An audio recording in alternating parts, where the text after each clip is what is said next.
My name is Anna, and I'm 32 years old, a working housewife living with my husband and son. I joined my current company right after graduating, and this year marks my 10th anniversary with them. I took maternity leave when my son was born, returning to work when he turned 1, and I've been actively working in sales ever since. Recently, my hard work has been paying off, and I'm on the brink of a promotion, which makes work even more enjoyable for me. However, my husband, who is 3 years younger, is the opposite. He has been changing jobs frequently, believing it's essential for his future entrepreneurial pursuits. Despite this, his salary has been decreasing with each job change. Initially, things went well between us during our first 2 years of marriage. But my husband's unstable work situation made us financially insecure. He talked a lot about dreams of starting a business, building our own house, and traveling abroad, which I found enjoyable. But his demeanor changed after our son was born. While I was on maternity and childcare leave, everything seemed manageable. However, when I returned to work, life became overwhelmingly busy.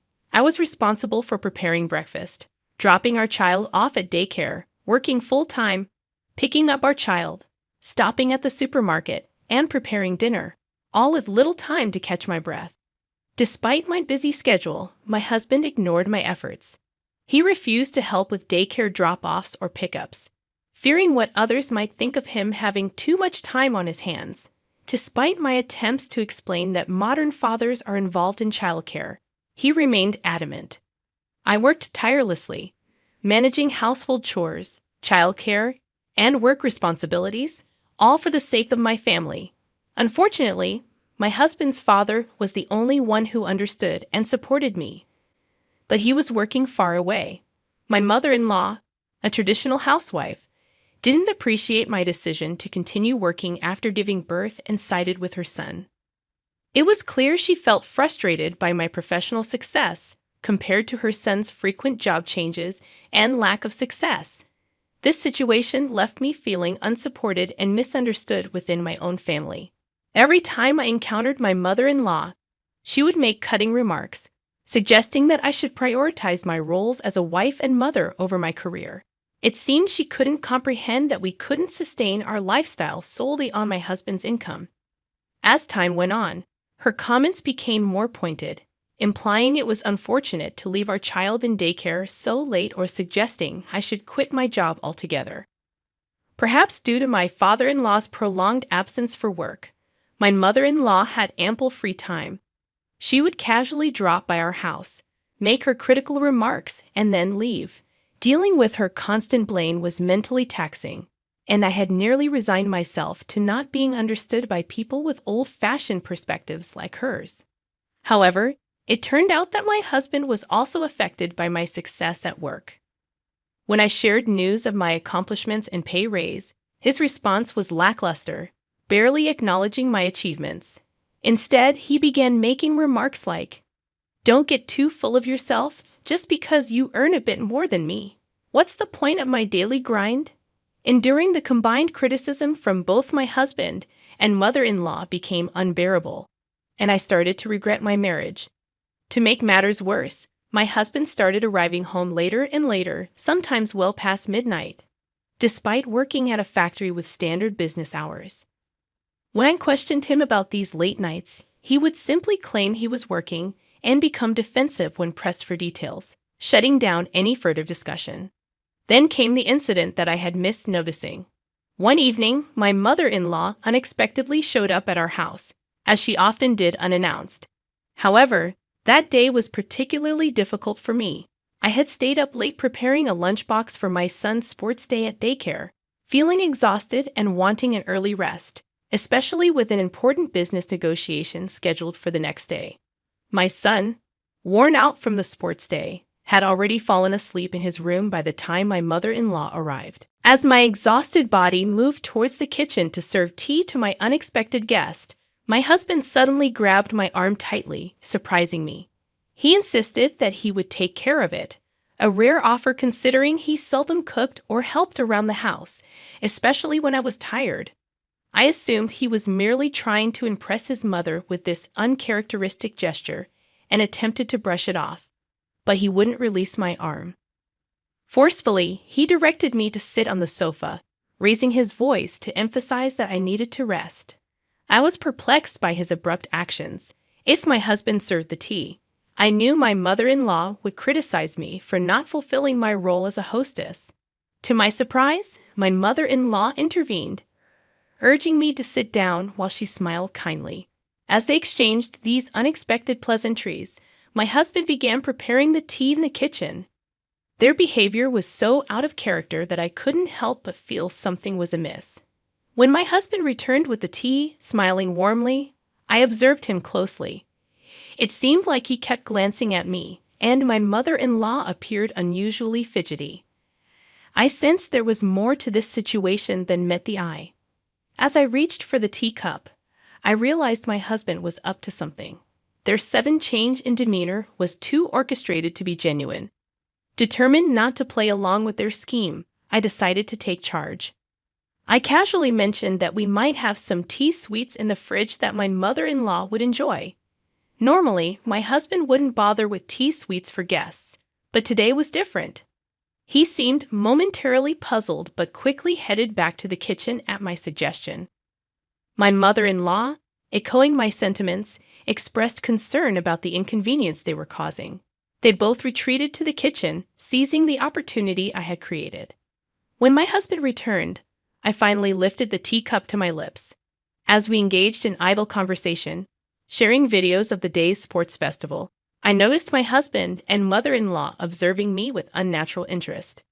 Despite the unsettling gazes directed at me, I calmly finished my tea, all the while noticing my husband's bewildered expression. I expected that time would pass without incident, but as anticipated, something unusual occurred. Suddenly, my mother-in-law, who had been chatting cheerfully moments before, grew pale and began to frown.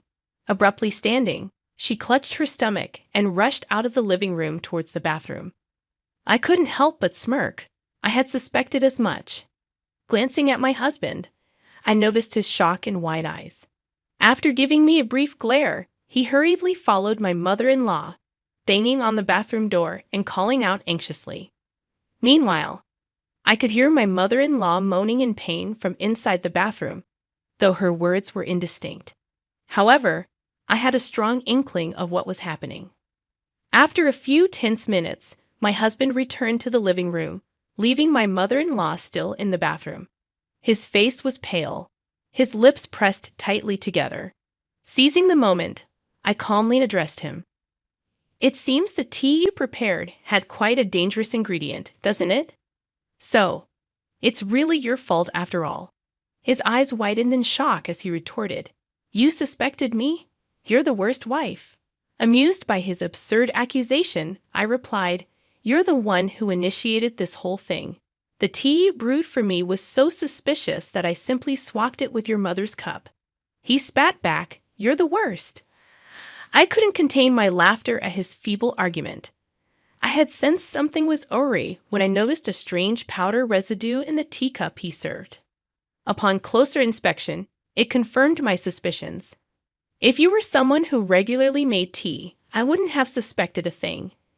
But you don't usually handle household chores, and your mother seems to believe wives should do everything.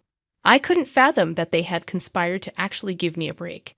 That's why I meticulously observed my husband's actions and the tea he served. After my husband confessed, it turned out his motive was incredibly trivial.